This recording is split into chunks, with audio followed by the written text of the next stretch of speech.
ओम नमः सिद्धेभ्यः। नमो अरिहन्ताणं। नमो सिद्धाणं। नमो आयर्याणं। नमो वज्रायाणं। नमो लोय सव्वसाहूणं।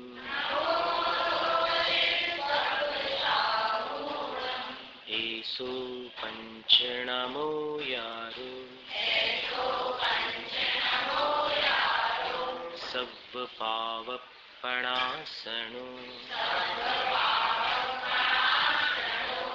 मङ्गलाणं च सव्वेसिं पठमं हवै मङ्गलम् चत्तारि मङ्गलम् अर्हन्त मङ्गलम् सिद्ध मङ्गलम् साहु मङ्गलम् केवलिपण्णतो धम्मो मङ्गलम् चत्तारि लोगोत्तमा अरहन्त लोगोत्तमा सिद्ध लोगोत्तमा साहु लोगोत्तमा केवलिपण्णतो धम्मो लोगोत्तमा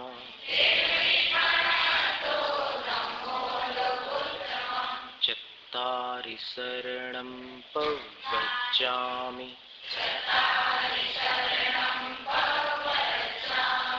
अरहन्त शरणं पवज्जामि सिद्ध शरणं पवज्जामि साहु शरणं पवज्जामि केवलिपण्णतो धम्मो शरणं पवज्जामि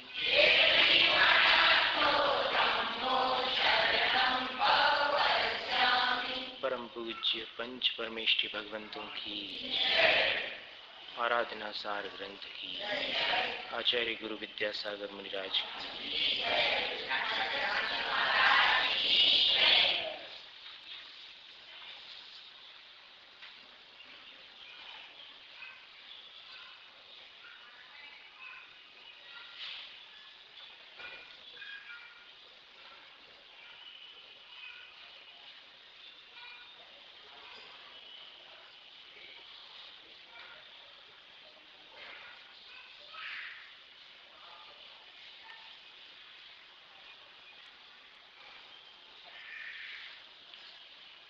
विमलयर गुण समिद्धं सिद्धं सुरसेन वंद्यं शिरसा नमियूण महावीरं वोच्छम् आराहणासारम्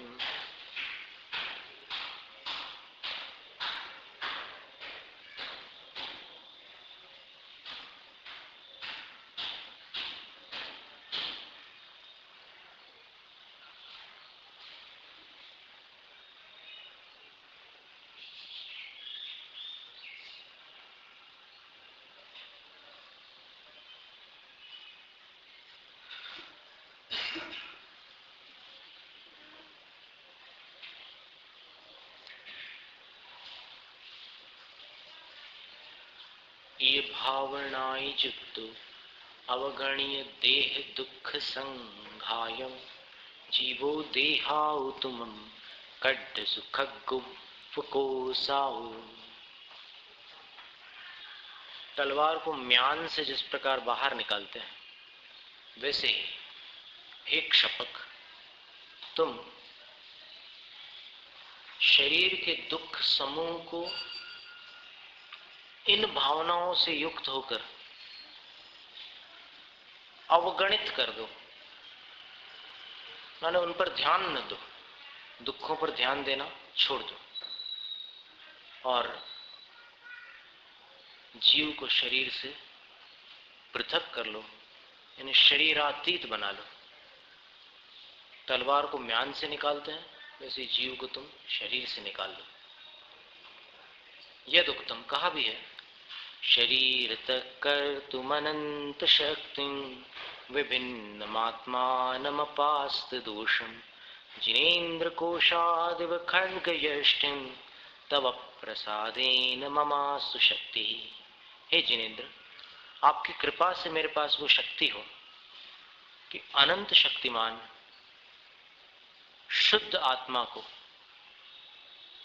अपने शरीर से मैं म्यान से तलवार की भांति पृथक कर सकूं। पुनः शिक्षाम प्रयच्छन्ना, फिर आचार्य महाराज क्षपक को शिक्षा देते हुए कह रहे हैं, हणियूण अट्टरुद्धे अप्पा परमप्पयम मिठ्ठवियूण भावे सहाउ जीवो कड्ड सुदेहाउ मलमुत्तो। आर्त और रौद्र ध्यान का विनाश करके आत्मा को परमात्मा पद में स्थापित करके अपने स्वभाव को भावित करने वाला जीव देहाओ मलमुत्तो कड्ड से, अपने शरीर से निर्मल आत्मा को बाहर निकाल लो। ये कड्डसु शब्द जो है ना, प्राकृत भाषा का शब्द है और इसी से गुजराती में भी एक शब्द बनता है, काढ़ी नाखो। काढ़ने का मतलब क्या होता है गुजराती? निकालना, बस वही बात यहाँ प्राकृत से ये चीज यहाँ चली आई है। तो हर प्रांत में संस्कृत प्राकृत के कोई ना कोई शब्द वहाँ की प्रांतीय भाषा में शामिल होते हैं। बंगाली भाषा में बहुत सारे संस्कृत शब्द आते हैं, कर्नाटक की भाषा में, फिर गुजराती में और अन्य अन्य अनेक प्रकार की भाषा में, महाराष्ट्र की भाषा में बहुत सारे ऐसे शब्द आते हैं। बुंदेलखंडी तक में कुछ ऐसे शब्द आते हैं जो संस्कृत भाषा से चले आए हैं। जैसे गर्मी होती है, जब बहुत ज़्यादा धरती तप जाती है, तब उसको क्या बोलते हैं बुंदेलखंडी में? नौ तपा तो कोई बुंदेलखंडी शब्द नहीं है, ततूरी बोलते हैं। ततूरी बोलते हैं ना, तो ततूरी का अर्थ होता है तप्त उर्वी। संस्कृत भाषा में तप्ता चासौ उर्वी छ इति ततूरी, तप्तोर्वी। अब तप्तोर्वी मतलब तपी हुई उर्वी यानी धरती, तो वो तप्तोर्वी का ततूरी बन गया। ऐसे बहुत सारे शब्द। अंग्रेजी भाषा में भी कुछ संस्कृत के शब्द चले गए, जैसे स्माइल है तो स्मिंग धातु होती है संस्कृत भाषा में, उसका अर्थ होता है ईशक हंसने, मुस्कुराना, तो अंग्रेजी में उसको स्माइल बोलते हैं। संस्कृत में जिसको द्वार कहते हैं, अंग्रेजी में उसको डोर बोलते हैं। अब देखिए, आप तुलना करके देखिए कि कितना ज्यादा फर्क है। बहुत ज्यादा फर्क तो नहीं है। द्वार, डोर, स्मिंग, स्माइल, ऐसे और भी बहुत सारे शब्द हैं।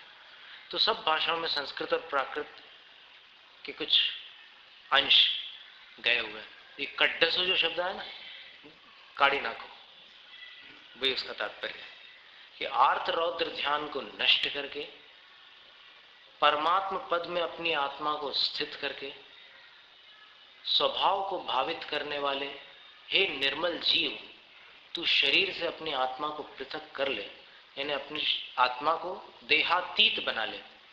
अभी तो अपन शरीर में निवास कर, शरीर अपना घर है, अपन शरीर नहीं है। जैसे आप अपने घर पर रहते हैं तो आप अपना घर को अपना रूप मानते हो क्या? घर के अंदर आप आ गए, आप बोलो कि ये मैं हूं, ऐसा होता है ये? तो नहीं, वो घर अलग वस्तु है और आप अलग वस्तु है। इसी प्रकार अभी अपनी जो आत्मा है, अपना जो जीव है, वो इस शरीर में निवास कर रहा है। ये शरीर उसका टेम्पररी घर है। टेम्पररी घर का मतलब, जब टेम्पररी घर का मतलब होता है जिसमें किराया देकर जब तक रह रहे हो तब तक रहने मिलेगा, और किराया खत्म हो गया आयु का, तो यहां पर फिर वैसी छूट नहीं मिलती। जैसे मान लो किराएदार ने किराया नहीं दिया तो मकान मालिक कहता है कि ठीक है 3 दिन की तुम्हें मोहलत देते हैं। तो यहाँ पर आयु रूपी किराया देना आप जिस दिन बंद कर दो तो आपको 3 सेकंड की मोहलत नहीं मिलने वाली, तो तत्काल हिसाब किताब चुकता हो जाता है। जैसे बंद हुआ काम, बाहर जीव को छोड़ना पड़ता है शरीर। तो कट्ट सुदेहा उमल मुत्तु, तो इस शरीर रूपी पिंजरे से तुम बाहर निकल जाओ, अपने जीव को इससे बाहर काढ़ लो, कड्डस निकाल लो। समाधि तंत्र का एक श्लोक उद्धरण के रूप में इसमें टीकाकार रत्नकीर्ति आचार्य दे रहे हैं।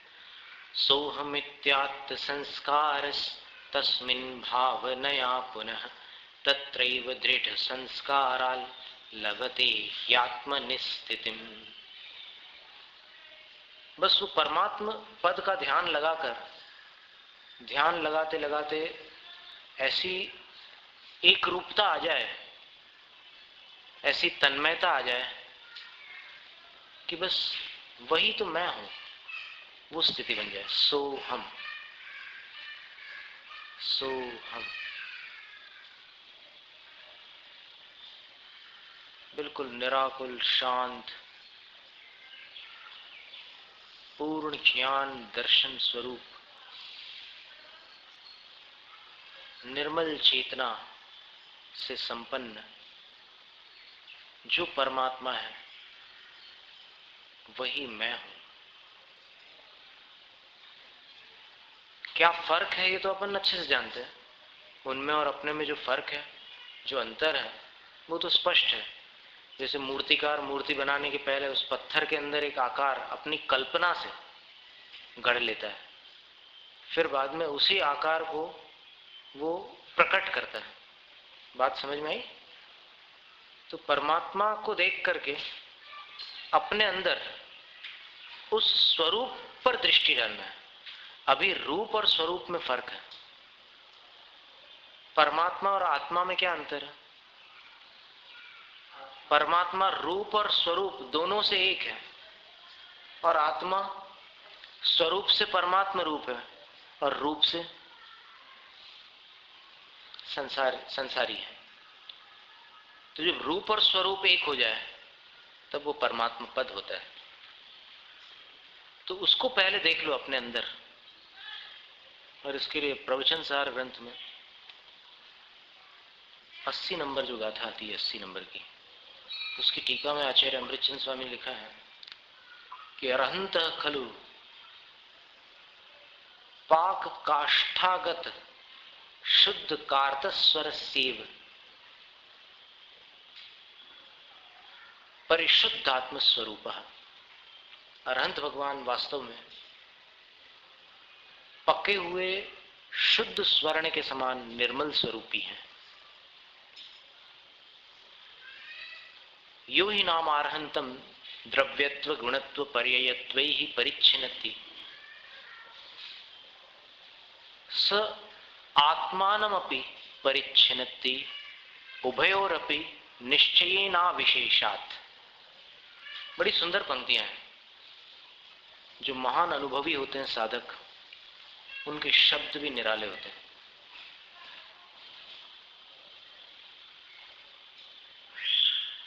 वो कम शब्दों में बहुत बड़ी बात बोल जाते हैं और सरल भाषा में बड़े गहन रहस्य को भी प्रकट कर डालते हैं। आचार्य अमृतचंद स्वामी कहते हैं कि जो द्रव्यत्व गुणत्व और पर्ययत्व से अरहंत परमेष्ठी को जान लेता है, वो अपने आप को पहचान लेता है। और ये पहले भी हम कह चुके हैं कि दुनिया में उसने बड़ी बात कर ली खुद अपने से जिसने मुलाकात कर ली। तो अरहंत को कैसे जानने की चर्चा है यहाँ? द्रव्यत्व, गुणत्व और पर्यायत्व से।